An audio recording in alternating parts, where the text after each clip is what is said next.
সবাইকে নমস্কার। আশা করি সবাই ভালো আছেন। আজকে রান্না করা হচ্ছে শিমের বিচি দিয়ে শুটকি দিয়ে।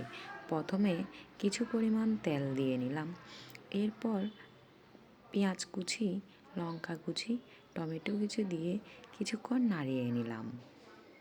এরপর নাড়ানো হয়ে যাওয়ার পর এখানের মধ্যে দিয়ে দিব শুটকিগুলো দেওয়ার পর কিছুক্ষণ নাড়িয়ে নিলাম। এরপর পরিমাণ মতো মশলা, লঙ্কা, লবণ সব দিয়ে কিছুক্ষণ নেড়ে নিলাম। এরপর এগুলো একটু পানি দিয়ে কষিয়ে নিলাম।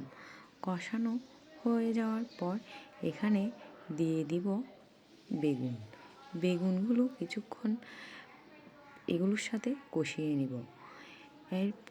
এখানে কষানো হয়ে যাওয়ার পর এরপর দিয়ে দেব বিচিগুলো দেওয়ার পর এগুলো সবগুলো উপকরণের সাথে কষিয়ে নিব। কষানো হয়ে যাওয়ার পর এখানে দিয়ে দিব পরিমাণ মতো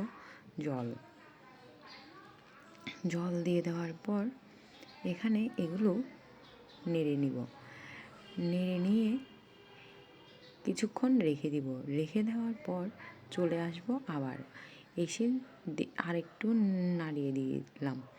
নাড়ানোর পর এখানে কিছু পরিমাণ ধনিয়া পাতা দিয়ে রেখে দিলাম। এরপর কিছুক্ষণ পর নামিয়ে নিলাম।